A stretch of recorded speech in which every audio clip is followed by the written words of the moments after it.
MDH ಜನ ಮಸಾಲಾ. ಈಗ ಕಡಲೆ ಇರಲಿ, ಹಲಸಂದೆ ಬೀಜ, ಕಪ್ಪು ಕಡಲೆ ಅಥವಾ ಬಿಳಿ ಕಡಲೆ, ಎಲ್ಲವೂ ಸ್ವಾದಿಷ್ಟವಾಗುತ್ತೆ. ಕಾಂಗ್ರೆಸ್ ಹಾಗೂ ಬಿಜೆಪಿಯ ನಡುವೆ ಆರ್ಎಸ್ಎಸ್ಗೆ ಅಂಕುಶ ಕದನ ಕಿಚ್ಚು ಹೊತ್ತಿಸಿದೆ. ಮಾಜಿ ಸಿಎಂ ಶೆಟ್ಟರ್ ಸಿಎಂ ಆಗಿದ್ದಾಗಲೇ ನಿರ್ಧಾರ ಕೈಗೊಂಡಿದ್ರು ಅಂತ ಕೈಪಡೆ ಗುಟ್ಟುರು ಹಾಕಿದೆ. ಇದಕ್ಕೆ ಕೆರಳಿರುವ ಬಿಜೆಪಿ ನಾಯಕರು ಬೆಂಕಿಯ ಮಳೆಯನ್ನೇ ಉಗುಳಿದ್ದಾರೆ. ಇದೆಲ್ಲ ನೋಡೋಣ ಕೈ ಸಂಘರ್ಷ ನ್ಯೂಸ್ ಟಾಪ್ 9 ನಲ್ಲಿ. ಆರ್ಎಸ್ಎಸ್ ಹೆಸರು ಉಲ್ಲೇಖಿಸದೆ ಸರ್ಕಾರಿ ಜಾಗಗಳಲ್ಲಿ ಚಟುವಟಿಕೆಗೆ ಮೂಗುದಾರ ಹಾಕಿರುವ ಸರ್ಕಾರದ ಆದೇಶವೇ ಸಂಘರ್ಷಕ್ಕೆ ಕಾರಣವಾಗಿದೆ. ಕ್ಯಾಬಿನೆಟ್ನಲ್ಲಿ ಅನುಮತಿ ಕಡ್ಡಾಯ ಎಂಬ ತೀರ್ಮಾನ ಮಾಡಿರೋ ಸರ್ಕಾರ 2013ರ ಆದೇಶವನ್ನೇ ಕ್ರೋಢೀಕರಿಸಿದ್ದೇವೆ ಅಂತ ಹೇಳಿತ್ತು. ಸಚಿವ ಪ್ರಿಯಾಂಕ್ ಖರ್ಗೆ ಆರ್ಎಸ್ಎಸ್ ವಿರುದ್ಧದ ಸಮರಕ್ಕೆ ಜಗದೀಶ್ ಶೆಟ್ಟರ್ ಕಾಲದಲ್ಲಿ ಹೊರಡಿಸಲಾಗಿದ್ದ ಆದೇಶ ಪ್ರತಿಯನ್ನೇ ಗುರಾಣಿಯಾಗಿ ಹಿಡಿದಿದ್ರು. ಇದರಿಂದ ಸಿಡಿಮಿಡಿಗೊಂಡ ಶೆಟ್ಟರ್ ತಿರುಗಿ ಬಿದ್ದಿದ್ದಾರೆ. ಬಿಜೆಪಿ ಹಾಗೂ ಕೈ ನಾಯಕರ ನಡುವೆ ಕದನ ಜೋರಾಗಿದೆ. ಜಗದೀಶ್ ಶೆಟ್ಟರ್ ಅವರು ಅವಾಗ ಮುಖ್ಯಮಂತ್ರಿಗಳಿದ್ರು. ಅವ್ರ ಆದೇಶ ಹೊರಡಿಸಿರೋದು ಏನು, ಸರ್ಕಾರಿ ಶಾಲೆಗಳಲ್ಲಿ ಸಿಲೆಬಸ್ ಬಿಟ್ಟು ಶಿಕ್ಷಣದ ಹೊರತುಪಡಿಸಿ ಬೇರೆ ಯಾವುದು ಚಟುವಟಿಕೆಗಳಿಗೆ ಅವಕಾಶ ನೀಡಬಾರದು ಅಂತ. ಅದು ಆದೇಶ ಅಲ್ರಿ, ಇದು ಶಿಕ್ಷಣ ಇಲಾಖೆಗೆ ಒಂದು ಸಂಸ್ಥೆಯವರು ಪರ್ಮಿಷನ್ ಕೇಳಿದಾಗ ಅದು ರೆಫರ್ ಮಾಡಿದಂತ ಆ ಶಿಕ್ಷಣ ಇಲಾಖೆಯವರು ಅದಕ್ಕೆ ಪ್ರತ್ಯುತ್ತರ ಕೊಟ್ಟಂತದ್ದು, ಸ್ಪಷ್ಟೀಕರಣ ಕೊಟ್ಟಂತ ಒಂದು ವಿವರಣೆದು. ಅವಾಗ ಅಂದ್ರೆ ಮುಖ್ಯಮಂತ್ರಿಗಳಂದ್ರೆ ಬರೇ ಫೈನಾನ್ಸ್ ಡಿಪಾರ್ಟ್ಮೆಂಟ್ ಅಷ್ಟೇನಾ? ಹೌದು, ಏನ್ ಅದು ಬಾಲಿಶ ಹೇಳಿಕೆ ಅದು. ಆರ್ಎಸ್ಎಸ್ಗೆ ಅಂಕುಶ ಹಾಕಿರೋ ನಿರ್ಧಾರವನ್ನೇ ಕಾಂಗ್ರೆಸ್ ನಾಯಕರು ಬಿಜೆಪಿಯತ್ತ ಬಾಣವಾಗಿ ಪ್ರಯೋಗ ಮಾಡಿದ್ದಾರೆ. ಇನ್ನು ಈ ಬಗ್ಗೆ ಪ್ರತಿಕ್ರಿಯಿಸಿರೋ ಮಾಜಿ ಸಿಎಂ ಜಗದೀಶ್ ಶೆಟ್ಟರ್ 2013ರ ಶಿಕ್ಷಣ ಇಲಾಖೆಯ ವಿವರಣೆ ಅಂತ ಪ್ರತಿ ತೋರಿಸಿದ್ರು. ವಿವರಣೆಯಲ್ಲಿ ಆರ್ಎಸ್ಎಸ್ ಉಲ್ಲೇಖವಿಲ್ಲ ಅಂತ ಹೇಳಿದ್ದಾರೆ. ನಮ್ಮ ಆದೇಶದಲ್ಲೂ ಆರ್ಎಸ್ಎಸ್ ಉಲ್ಲೇಖವಿಲ್ಲ ಅಂತ ಪ್ರಿಯಾಂಕ್ ತಿರುಗೇಟನ್ನ ಕೊಟ್ಟಿದ್ದಾರೆ. RSS ಹೆಸರಿದೆ ಈ ಸರ್ಕ್ಯುಲರ್ ಅಲ್ಲಿ. RSS ಇಂದ ಅವ್ರು ಏನೋ ಚಟುವಟಿಕೆ ಮನಿ ಕೊಟ್ಟಿದ್ರು, ಅದನ್ನು ಕೊಡಬಾರ್ದು, ನಿಷೇಧ ಮಾಡಿದ್ವಿ. RSS ಕಾರ್ಯಕ್ರಮ ನಿಷೇಧ ಮಾಡಿದ್ವಿ, ಏನೋ ರೈತನ ಇದ್ರಾಗ ಇಲ್ಲ. ನಮ್ಮ ಆದೇಶದಲ್ಲಿ ಎಲ್ಲಿದೆ? ಆಮೇಲೆ ಇಲ್ಲಿ ನಮ್ಮ ಆದೇಶದಲ್ಲಿ ಯಾವ ಸಂಘ ಸಂಸ್ಥೆ ಹೆಸರಿದೆ? ಎಲ್ಲೂ ಇಲ್ಲ. ಇವರಿಗೆ ಯಾಕಷ್ಟು ಅನುಮಾನ? ಸರ್ಕಾರಿ ಜಾಗಗಳಲ್ಲಿ ಸಂಘ ಪರಿವಾರದ ಚಟುವಟಿಕೆಗೆ ಬ್ರೇಕ್ ಹಾಕಿರೋದು ಕಾಂಗ್ರೆಸ್ ಬಿಜೆಪಿ ನಡುವೆ ದೊಡ್ಡ ಸಂಗ್ರಾಮವನ್ನೇ ಸೃಷ್ಟಿಸಿದೆ. ಈ ಸಮರಕ್ಕೆ ಎಂಟ್ರಿ ಕೊಟ್ಟ ಸಿಎಂ ಸಿದ್ದರಾಮಯ್ಯ ಶೆಟ್ಟರ್ ಸಿಎಂ ಆಗಿದ್ದಾಗಲೇ ಸುತ್ತೋಲೆ ಹೊರಡಿಸಿದ್ರು ಅಂತ ಹೇಳೋ ಮೂಲಕ ಉರಿಯೋ ಬೆಂಕಿಗೆ ತುಪ್ಪ ಸುರಿದಿದ್ದಾರೆ. ಸಾರ್ವಜನಿಕ ಅಥವಾ ಸರ್ಕಾರಿ ಜಾಗಗಳಲ್ಲಿ ಚಟುವಟಿಕೆಗಳನ್ನು ಮಾಡಿದ್ರೆ ಅದನ್ನ ನಿಷೇಧಿಸಬೇಕು ಅಂತೇಳಿ ಕಾನೂನು ಸುತ್ತೋಲೆ ಹೊರಡಿಸಿದ್ದಾರೆ. ಯಾರು ಹೊರಡಿಸಿರೋರು?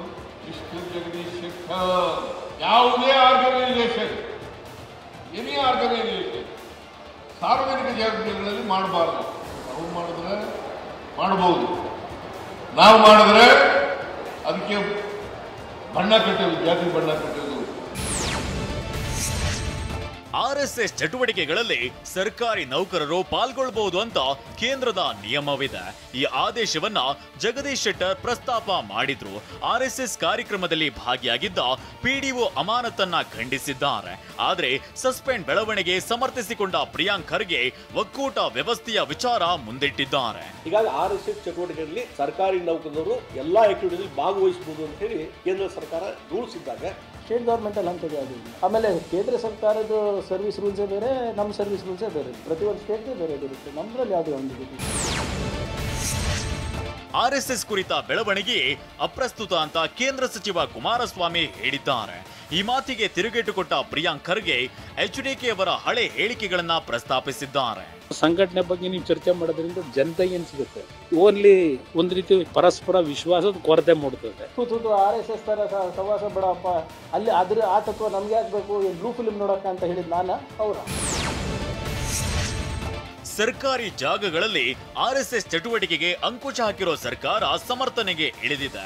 ಸಚಿವ ಪ್ರಿಯಾಂಕ್ ವಿರುದ್ಧ ಕೇಸರಿ ಕಲಿಗಳು ರೋಷಾಗ್ನಿ ಹೊರಹಾಕಿದ್ದಾರೆ. ನಾನು ಅಷ್ಟು ಸರಿ ಹೇಳಿಲ್ಲ, ಅಷ್ಟು ಸರಿ RSS ಹೇಳ್ಬಿಟ್ಟು ತುರ್ತು ಪರಿಸ್ಥಿತಿ ತಂದು RSS ಬ್ಯಾನ್ ಮಾಡಿದಂಥ ಸಂದರ್ಭದಲ್ಲಿ ಅವರೇ ಸುಣ್ಣ ಆಗೋದ್ರು.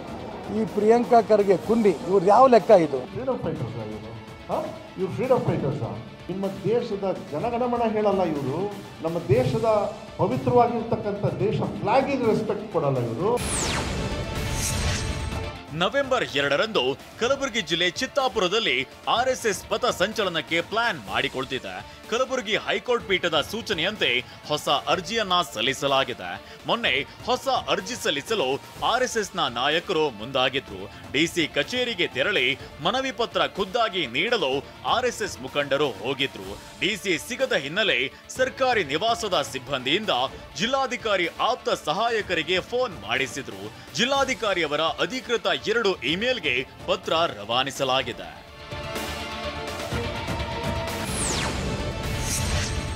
ರಾಜಕೀಯ ಜಟಾಪಟಿಗಳ ನಡುವೆ ಚಿತ್ತಾಪುರದಲ್ಲಿ ನವೆಂಬರ್ 2ರಂದು ಆರ್ಎಸ್ಎಸ್ ಪಥಸಂಚಲನ ನಡೆಯೋ ಸಾಧ್ಯತೆ ಇದೆ. ಪ್ರಿಯಾಂಕ್ ಖರ್ಗೆಗೆ ಸಂದೇಶ ಕೊಡಲು ಹಿಂದೂ ಸಂಘಟನೆಗಳು ಪ್ಲಾನ್ ಮಾಡಿವೆ. ಈ ಕಾರಣಕ್ಕೆ ಕರ್ನಾಟಕದ ಚಿತ್ತಾಪುರದತ್ತ ಎಂಬ ಪೋಸ್ಟರ್ ವೈರಲ್ ಮಾಡಿ ದೊಡ್ಡ ಮಟ್ಟದಲ್ಲಿ ಪಥಸಂಚಲನ ನಡೆಸಲು ಸಿದ್ಧತೆ ನಡೆಸಲಾಗಿದೆ. ಟಾಂಗ್ ಕೊಟ್ಟಿರೋ ಪ್ರಿಯಾಂಕ್ ಖರ್ಗೆ ಕಲಬುರಗಿಗೆ ಬರಲಿ ಸ್ವಾಗತ ಎಂದಿದ್ದಾರೆ. ಚಿತ್ತಾಪುರದಲ್ಲೇ ಚಿತ್ರ ವಿಚಿತ್ರವಾದಂಥ ಕ್ರಮಗಳು ಬರ್ತಾವಲ್ಲ, ಚಿತ್ತಾಪುರದ ಚಿತ್ರ ವಿಚಿತ್ರ ಕ್ರಮಗಳು. ಕಲಬುರಗಿಗೆ ಸ್ವಾಗತ ಇದೇ ಮೊದಲೇ ಸರಿ ಮಾಡ್ತಾ ಇಲ್ಲ ಅಲ್ಲ. ಕೋರ್ಟ್ ಏನು ಹೇಳಿದೆ, ಮತ್ತೊಮ್ಮೆ ಅರ್ಜಿ ಹಾಕಿ ಅಲ್ಲಿ ಲೋಕಲ್ ಅಲ್ಲಿ ಪರಿಸ್ಥಿತಿ ಹೇಗಿದೆ ಗಮನಿಸ್ಬಿಟ್ಟು ಕೊಡ್ತಾರ ತಿರಸ್ಕಾರ ಮಾಡ್ತಾರೆ ನೋಡೋಣ ಅಂತ ಹೇಳಿದ್ರು. ಆರ್ಎಸ್ಎಸ್ ಪಥ ಸಂಚಲನದಲ್ಲಿ ಜಿಎಸ್ಟಿ ಅಧಿಕಾರಿ ಭಾಗಿಯಾದ ವಿಡಿಯೋ ವೈರಲ್ ಆಗಿದೆ. ಬೀದರ್ ಬಸವ ಕಲ್ಯಾಣದಲ್ಲಿ ಸೆಪ್ಟೆಂಬರ್ 14ರಂದು ಆರ್ಎಸ್ಎಸ್ ಪಥ ಸಂಚಲನ ನಡೆದಿತ್ತು. ಗಣ ವೇಷಧಾರಿಯಾಗಿ ಮಹೇಶ್ ಪಾಟೀಲ್ರು ಭಾಗಿಯಾಗಿದ್ರು. ವಾಣಿಜ್ಯ ತೆರಿಗೆ ಇಲಾಖೆ ಸಹಾಯಕ ಆಯುಕ್ತರಾಗಿರುವ ಮಹೇಶ್ ಪಾಟೀಲ್ ಕಲಬುರಗಿಯಲ್ಲಿ ಕರ್ತವ್ಯ ನಿರ್ವಹಿಸುತ್ತಿದ್ದಾರೆ. ಪಥ ಸಂಚಲನದಲ್ಲಿ ಸರ್ಕಾರಿ ಶಾಲೆ ಶಿಕ್ಷಕರು, ಪಿಡಿಒಗಳು ಭಾಗಿಯಾಗಿರೋ ಮಾಹಿತಿ ಲಭ್ಯವಾಗಿದೆ.